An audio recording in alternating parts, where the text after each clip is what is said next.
graça e a paz do Senhor. Graças damos ao Senhor por mais esse dia na casa de oração. Amém? Amém, glória a Deus. Nós escolhemos a melhor parte, que é adorar ao Senhor. Nós escolhemos sempre estar na presença do Senhor. Nós escolhemos sempre adorar a Ele, em cânticos, na leitura da palavra, no louvor. O tema deste mês, amados irmãos, está em Atos 2 e diz sobre a importância da comunhão e envolvimento na igreja. E o subtema é o segredo da igreja que conquistou o mundo. A importância da comunhão e envolvimento na igreja. Eu tenho feito parte realmente da igreja, eu tenho me envolvido com os trabalhos da igreja. Porque se envolver com o trabalho da igreja não é só dizer assim, eu sou do Ministério de Casais, eu sou do Ministério Infantil, eu sou do Ministério de Dança. Não, se envolver realmente nos trabalhos da igreja. Nós temos feito parte da igreja, envolvido realmente, nós temos feito parte de uma igreja que vai realmente conquistar esse mundo aí fora e falar da palavra de Deus e compartilhar cada vez mais e mais da palavra de Deus. Nós temos dado testemunho, nós somos testemunhos vivos da palavra de Deus. Nós somos realmente a imagem e semelhança de Cristo. Nós somos. Qual o testemunho que nós temos dado? Qual o testemunho que nós temos dado? Todos se dedicavam de coração ao ensino dos apóstolos, à comunhão, ao partir do pão e à oração. 43?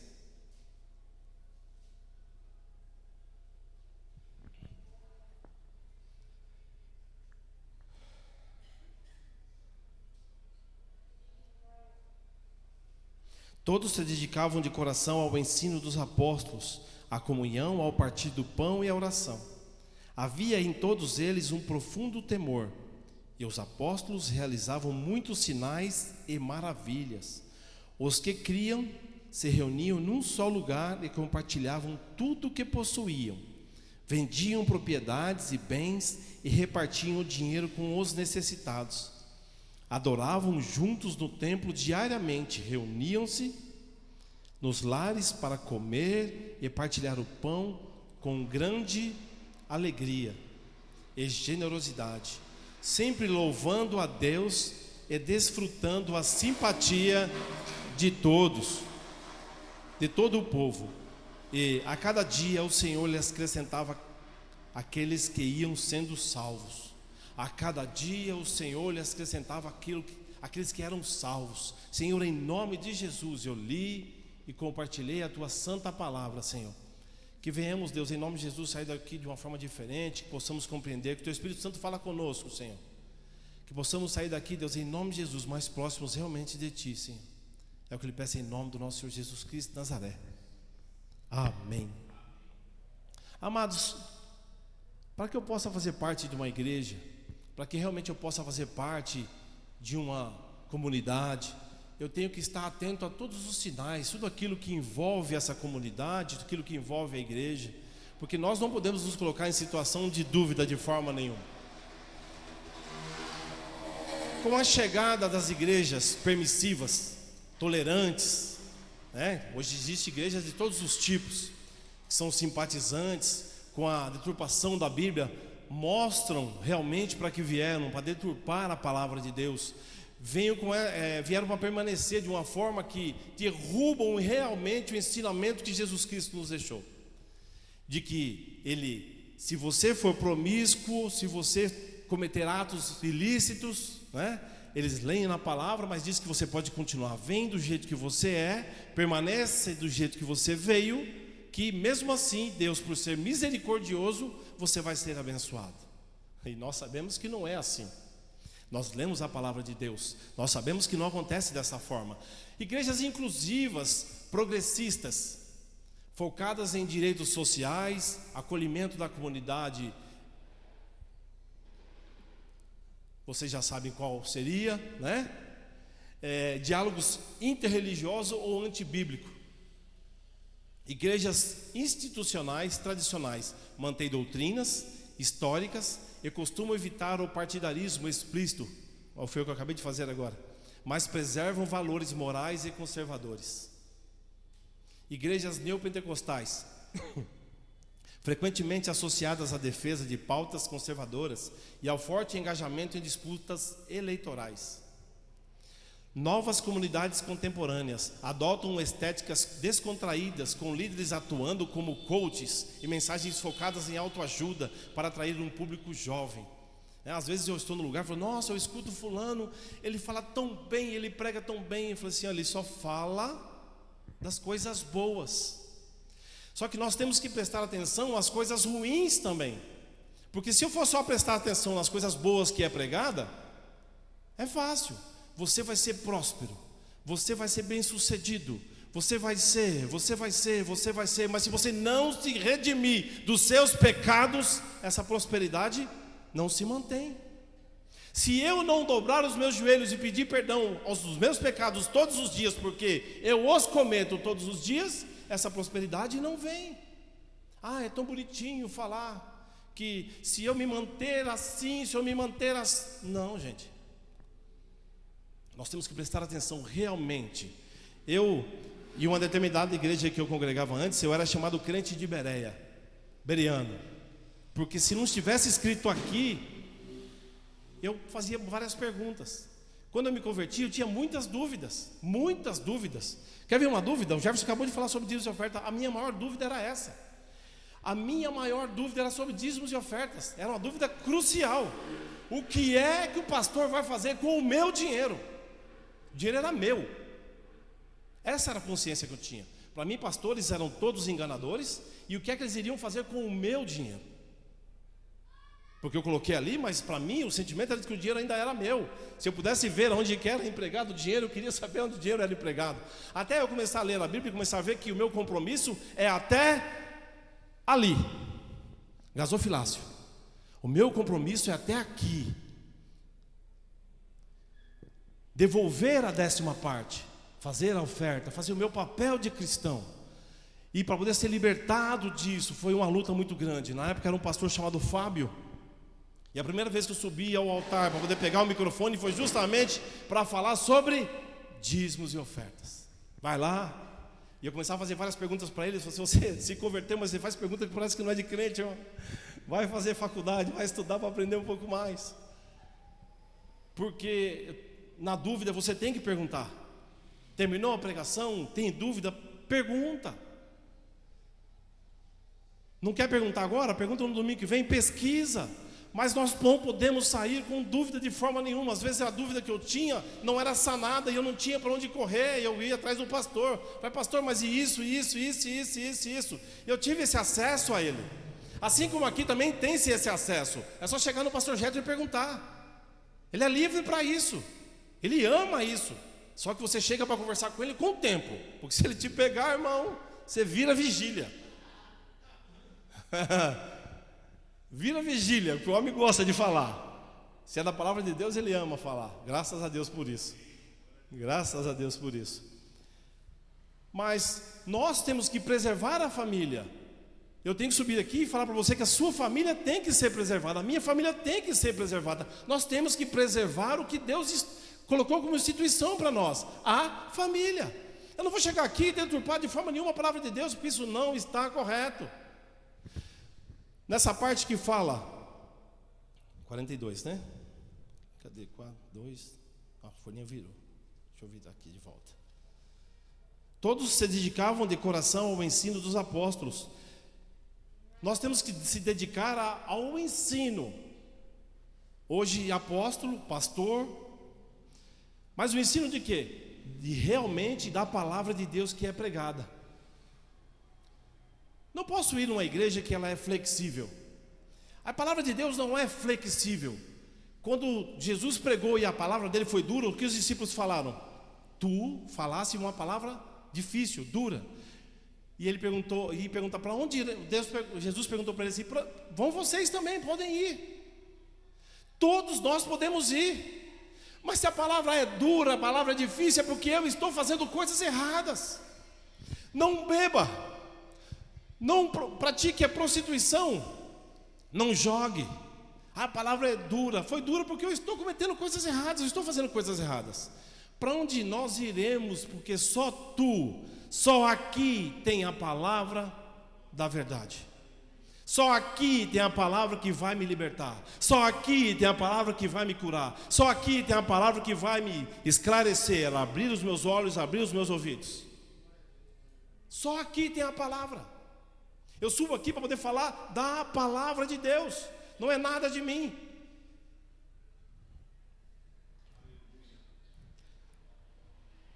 Mas hoje o que manda é número na igreja. A igreja tem que estar cheia, numerosa. Não interessa se está sendo palavra pregada ou não. O que interessa é que eu sou um coach bem sucedido. Muitas das vezes chamam um pastor de coach e ele fala assim: não, eu sou coach, não sou pastor. Mas ele começou como pastor, mas hoje ele é coach. Tem vários assim. Nós temos que prestar atenção. Nós não podemos ter preguiça de ler a palavra de Deus de forma nenhuma. Algumas igrejas priorizam o conservadorismo moral e ético. Moral e ético é a palavra de Deus. O plano de Deus, ele é perfeito. Ele é bom, ele é agradável. Ele é de uma correção tão grande, tão profunda, que quando nós nos aprofundamos mais na palavra de Deus, quando nós nos aprofundamos mais no conhecimento da palavra de Deus, quando nós saímos da marolinha, quando nós saímos da parte rasa e nós vamos profundo, o Espírito Santo transforma-nos de uma forma tão grande que quando nós olhamos no espelho, nós não nos reconhecemos. Tamanha é a mudança, tamanha é a transformação. Nossa, mas como você está? Mas você antes fazia. Antes eu fazia, hoje não faço mais. Antes, quando eu era criança, fazia coisas de criança. Quando eu era menino, fazia coisas de menino. Mas hoje, eu sendo homem, eu tenho que fazer as coisas de...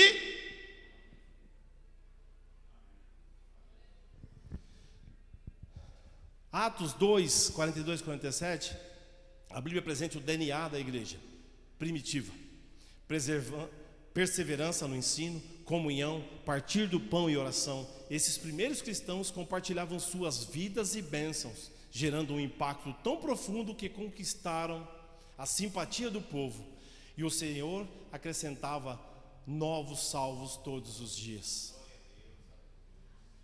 Mas eles vendiam, aqueles que tinham condições vendiam e compartilhavam com os que necessitavam.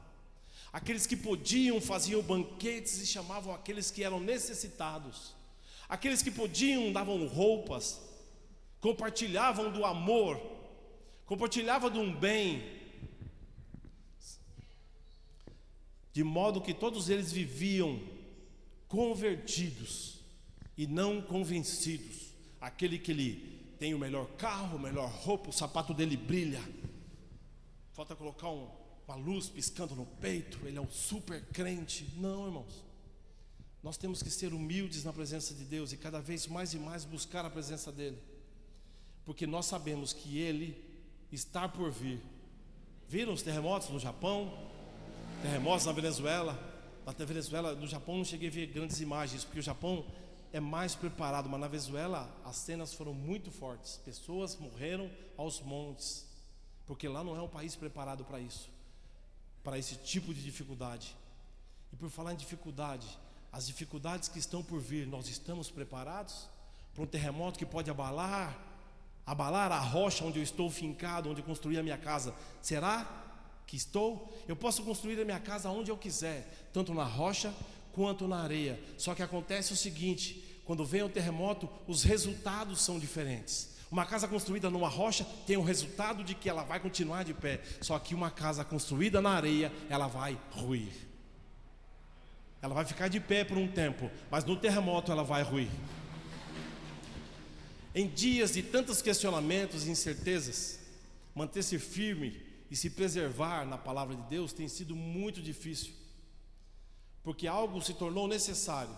Nós somos constantemente questionados, cancelados, taxados de intolerantes. Nós agora somos intolerantes. Se nós somos contra o aborto, nós somos intolerantes. Eu vi um projeto esses dias, não foi aprovado, mas de que o rato, A cola, sabe, já viu aquela cola? Você abre aquela cola com uma dificuldade tremenda, que já pegou, sabe? É uma dificuldade tremenda para abrir aquela cola. Abre-se a cola e o rato, pego na cola, é feito a cola de novo, fecha a cola e joga fora.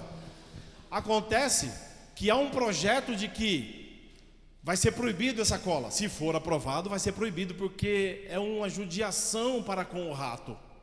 Só que essa mesma pessoa que fez esse projeto está fazendo um projeto de que o aborto pode ir até os 9 meses. Faz sentido?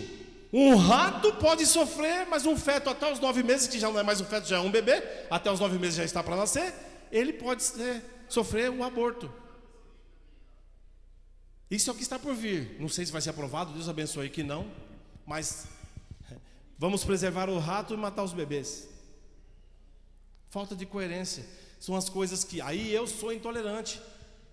Se eu vou falar, eu sou intolerante. Nós somos censurados. Não é isso, é que pode fazer com que eu venha desanimar, com que eu venha parar. Mas eu não posso subir lá para poder ficar falando, porque eu vou falar, vou ser censurado. Eu vou subir lá para falar, vou ser preso. Eu vou subir lá para falar. Nós somos taxados de quadrados constantemente. Só que é melhor subir para o céu quadrado do que descer para o inferno redondo. Não adianta querer aparar as arestas. A Bíblia, até nisso são burros, desculpa. Até nisso são desprovidos de inteligência. A Bíblia não é quadrada, ela é retangular. Eu não posso, desculpa, eu falei burro, não posso chamar ninguém de burro mais. Até isso eu tenho que tomar cuidado. Peço desculpa, são desprovidos de inteligência. Nós procuramos de uma forma de viver, de saber que nós temos que ter um conhecimento, um discernimento dado por Deus, para poder passarmos por esses momentos de tribulação. Devemos cultuar, ouvir a palavra de Deus, mas amanhã eu vou e faço o quê? O bem que eu quero praticar eu não, mas o mal, nós temos que reverter essa situação. Nós temos que procurar praticar mais o bem, mesmo que não seja o que nós queremos. Ah, mas eu não quero perdoar, mas eu tenho que perdoar. Não quero, mas eu tenho que abençoar. Não quero orar, mas você tem que orar. Nós temos que orar constantemente. Não só por nós, como por nossa família, como por os próximos, o vizinho da frente, o da direita, o da esquerda, o de trás também. Nós temos que praticar o que nós aprendemos aqui, é a palavra de Deus. Outro compromisso da igreja primitiva era a comunhão, koinonia. E além de estar juntos ou repartir refeições, ela significava ter tudo em comunhão. Não existia aquele que tinha mais ou que tinha menos. Todos eles tinham em comunhão. Era tudo de igual para igual. Ninguém era obrigado a nada, mas tudo era feito voluntariamente. Sabe o que é feito de coração? Quando é feito de coração, você é voluntário, você se dá, você tem vontade e prazer em ajudar. Por isso, muitas das vezes, temos dificuldades de engajarmos no trabalho da igreja. Porque muitas vezes nós estamos com um coração pesaroso. Pedra, dá-nos um coração novo, igual ao teu, Senhor Jesus.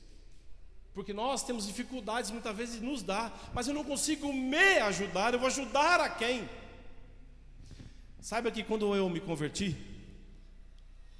várias pessoas chegavam para mim e falavam assim: tudo que você passou, toda a dificuldade que você passou, lá na frente vai servir para ajudar alguém. Naquele momento eu não queria saber de ajudar ninguém. Naquele momento eu queria saber de me ajudar, de que alguém me ajudasse, porque eu estava me sentindo muito mal. Mas hoje eu vejo que aquela pessoa tinha razão. O que eu passei, a história que eu carrego como aprendizado, ajuda mesmo a ensinar as pessoas. Só que acontece que naquele momento eu não queria saber de ajudar ninguém, eu queria ajuda. E eu tive ajuda. Tive ajuda de pessoas que realmente, direcionadas por Deus, pôde me proporcionar um restabelecimento mais confortável, direcionado pela palavra de Deus, direcionado pelo Espírito Santo. Eu tive condições de realmente me alicerçar de novo, voltar para a rocha, porque minha rocha foi abalada e eu despenquei dela. Eu não estava firme na rocha de forma nenhuma. Embora eu, quando fui para Jesus, foi depois de ter caído. Então eu não estava na rocha como eu pensava que estava, eu estava na areia. O que eu construí foi na areia, mas Deus, por tua imensa misericórdia, foi ali, me pegou pela ponta da orelha e me colocou em cima da rocha. E hoje, graças a Deus, tudo estabelecido está por causa dele. Então toda honra e toda glória seja dada ao nosso Deus, ao nosso Senhor Jesus Cristo. Tudo que eu tenho, tudo o que eu tenho é graças a ele. Então tudo que eu tenho é dele. A intenção é clara, mostrar que o temor do Senhor transforma também a forma como lidamos com os nossos bens. Como escreveu John Piper, essa comunhão radical foi o antídoto para atacar a destruição espiritual causada pelo materialismo. As pessoas eram muito materialistas. Você acha que é só hoje que as pessoas são materialistas? Não, antigamente muitas pessoas eram materialistas. Então foi uma forma que eles encontraram, um antídoto que eles encontraram para acabar com isso. Era o quê? Vender e dividir. Vender e dividir. E desta forma as pessoas iam vivendo, pregando a palavra de Deus, fazendo com que todos pudessem seguir realmente, evangelizando e mostrando realmente o que estavam vivendo, que era a palavra de Deus. Se eu pegar um grão, espiga, vocês já viram, né? Espiga de milho. Uma vez eu viajei para Olambra, já faz muito tempo isso. Eu passei numa visita pelas partes de Flores.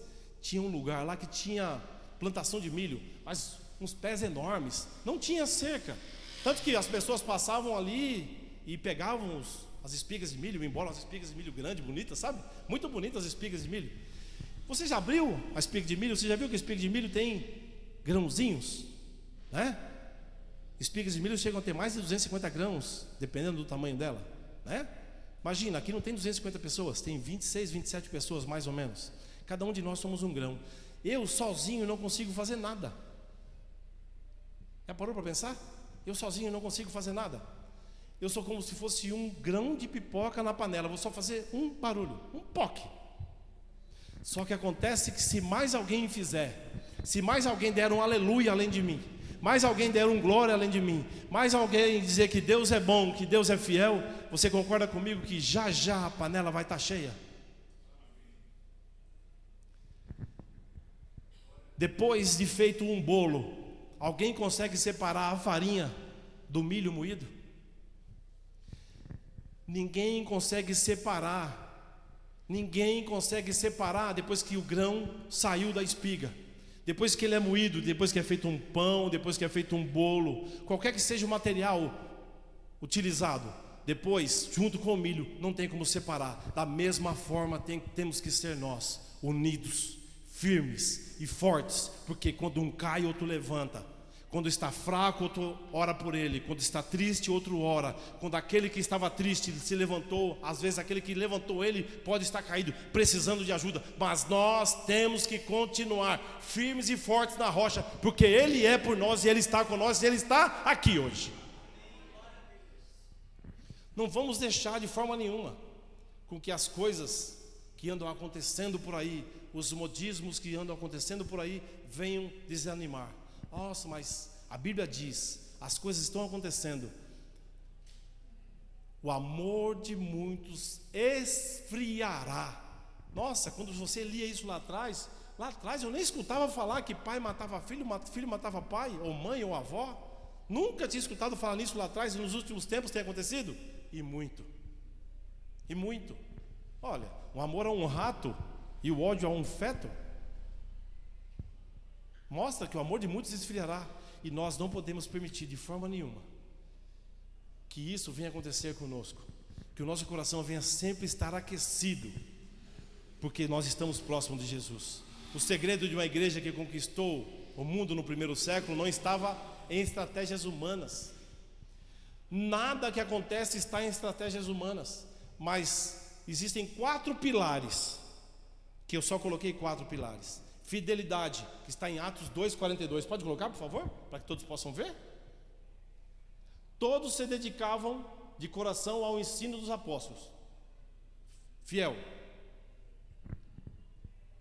Fidelidade à palavra. Comunhão sacrificial. Dependência do Espírito Santo em oração. E um evangelismo ousado. Nós temos que ser ousados para falar da palavra de Deus. Nós temos que estar cheios do Espírito Santo. Nós temos que ter uma comunhão com Jesus, um sacrifício nosso, pessoal. Ah, mas eu não consigo fazer um jejum. Faz um outro propósito, mas nós temos que nos aproximar de Deus, porque nós temos que estar na presença de Deus, todos os dias. A igreja não é status, de riqueza, de cultura dos seus membros, isso não. Ah, porque pode ser um advogado, pode ser um deputado. Não, de forma nenhuma. A igreja forte não é a que nasceu com brigas, ideais próprios, ou com alguém visando lucro fácil. Isso está errado. A igreja que nasce na simplicidade, se mantém na direção de Deus, na palavra de Deus, essa a igreja certa para que possamos conviver nela. É essa igreja que, estando na presença de Deus, perante Deus, irá conquistar o mundo lá fora. É essa igreja que vai ser a luz para a escuridão lá de fora. Não é a igreja que eu pregando que só vai ter carros, apartamentos. Essa igreja não vai trazer salvação, porque essas coisas, quando soar a trombeta, essas coisas ficarão. Materialismo, lembra? Essas coisas ficarão, mas acontece que aqueles que Jesus vier buscar ascenderão aos céus e não vai subir nem com carro, nem com chave, nem com apartamento, nem com nada, nem a roupa vai subir. O corpo vai ser transformado. Nem o nome você vai levar. Já parou para pensar? Eu me apego tanto a esse colete. Quando subir, eu quero subir agarrado. Não vai dar tempo. Por que o arrebatamento? Eu penso, tá? Agora aí é eu, não é Bíblia, é eu. Por que eu penso que o arrebatamento é algo rápido, tirado com força, rápido? Para pensar o ego de muitas pessoas. Porque você sabe que quando chega lá são 3 surpresas. Qual é a primeira surpresa? Eu cheguei. Você olhar e pensar e ver assim, mas você aqui, nem acreditava que você vinha.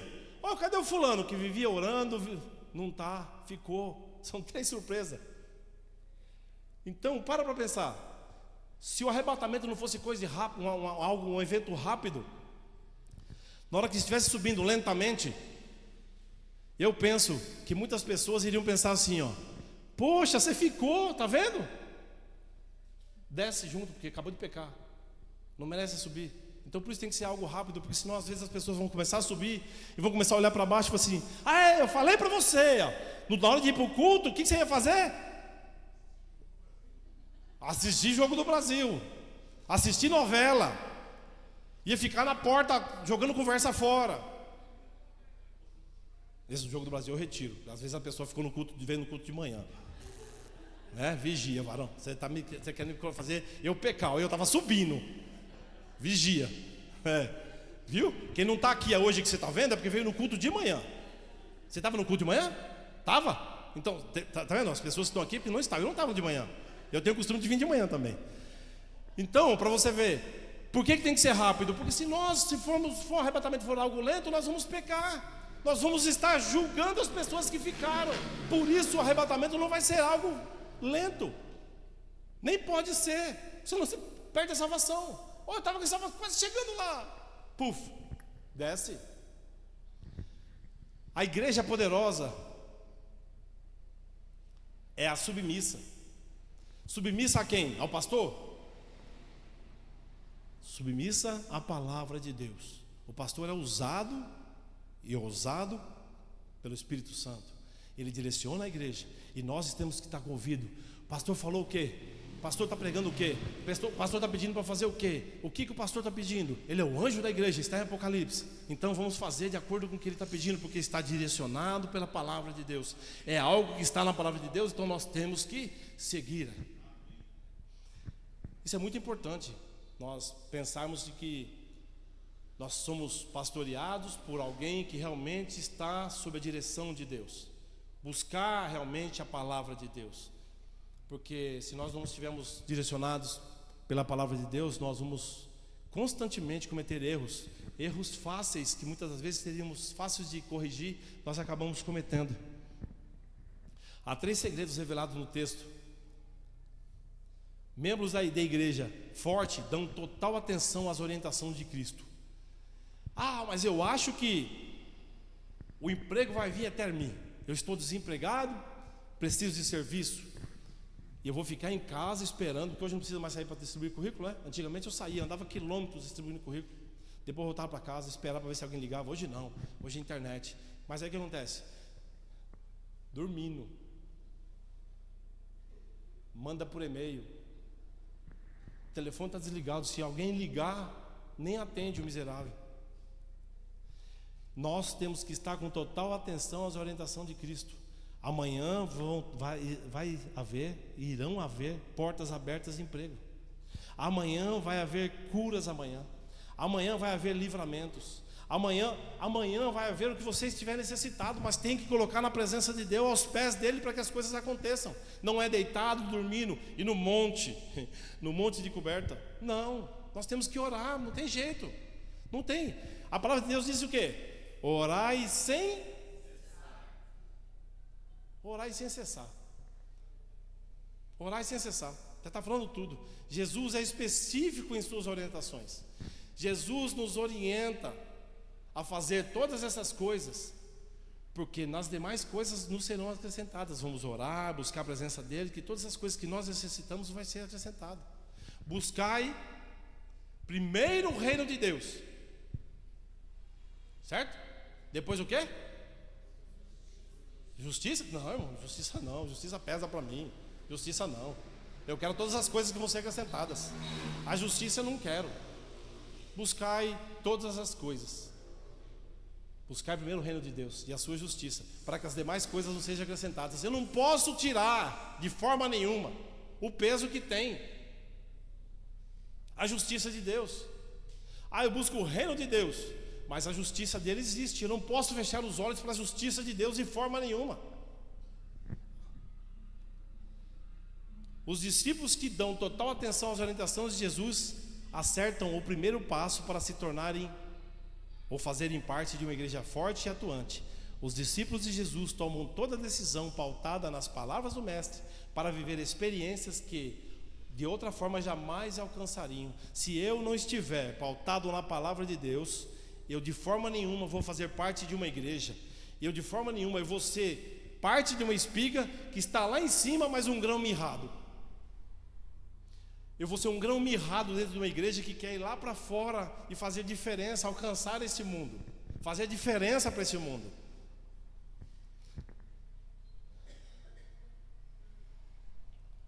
Membros de igreja fortes preservaram-se na oração fervorosa.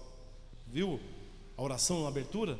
Oração fervorosa, oração contínua. Para poder aprimorar a oração, eu tenho que fazer oração constante. Eu tenho que orar sem cessar, porque de forma nenhuma eu posso parar. Em Josué 1:8 diz assim a palavra do Senhor: não se aparta da tua boca o livro desta lei, antes medita nele dia e para que tenhas cuidado de fazer conforme tudo quanto nele está escrito, porque então farás prosperar o teu caminho e serás bem-sucedido. Posso ter falado muitas coisas aqui, você fala assim, tudo que você falou eu já sabia, mas presta atenção: não se aparta da tua boca o livro desta lei, antes medita nele dia e noite, para que tenhas cuidado de fazer conforme a tudo quanto nele está escrito, porque então farás prosperar o teu caminho. Se eu ler a palavra de Deus, ele garante, se eu continuar caminhando na presença de Deus, ele garante que o meu caminho será próspero e serás bem sucedido.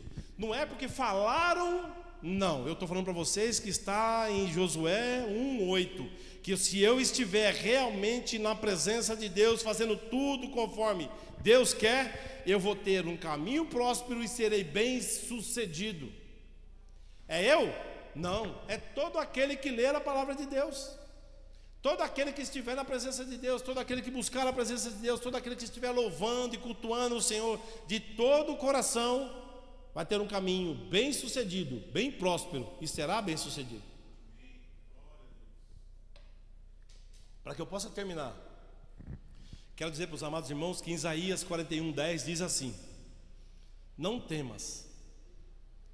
Não temas não temas a nada. Não tememos a nada, porque eu sou contigo. Eu quem? O grande eu sou. Não temas, porque eu sou contigo. Não te assombres, porque eu sou o teu Deus.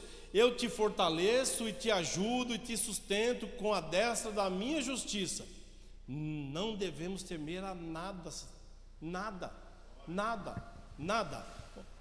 Seja enfermidade, seja o desemprego, nada, nós não devemos temer a nada. O inimigo está lançando setas, cai por terra em nome de Jesus, porque eu não temo a nada, nós não tememos a nada. Mas o inimigo me ameaçou, eu não temo a nada, ele cai por terra em nome de Jesus.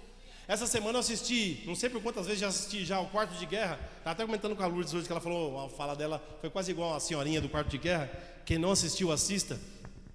Ela estava com a mulher e um assaltante foi para roubar ela lá e puxou um canivete. E ela pegou e falou assim, ó: sai daqui, em nome de Jesus eu te repreendo. E o cara ficou com o canivete na mão, lógico que é um filme, mas o cara ficou com a mão empunhada, alta e de boca aberta. Mas o inimigo fica de boca aberta porque muitas das vezes nós não somos ousados para atacá-lo. A flecha que ele lança, ela cai por terra, porque Jesus nos diz em Isaías: não temas, porque eu sou contigo. Não te assombres no meio dessa iniquidade, no meio das sombras. Não te assombres, porque Ele é conosco. Emmanuel, amém? Glória a Deus, que Deus possa abençoar a semana de vocês, de trabalho que se inicia amanhã. Que tenha bênçãos sem medida sobre as suas vidas, assim como eu falei sobre o grão de milho, né? Que as bênçãos sejam que nem que fosse um grão de milho, sejam multiplicadas, né? Multiplicadas. Um grão é depositado, nascem espigas frondosas, sultuosas, com muitos e muitos grãos. Que as bênçãos do Senhor sobre as vossas vidas sejam da mesma forma. Que Deus possa abençoá-los em nome do nosso Senhor Jesus Cristo de Nazaré. Que o Espírito Santo venha acompanhá-los na volta para casa. Que amanhã, ao levantar, você se lembre de orar a Deus, agradecer a Deus por mais um dia conquistado. Que você possa ir para os seus afazeres e voltar para casa em paz, em nome de Jesus Cristo de Nazaré. E que sejam assim por todos os dias, em nome de Jesus. Todos dizem? Amém. Aleluia. Pode aplaudir o Senhor?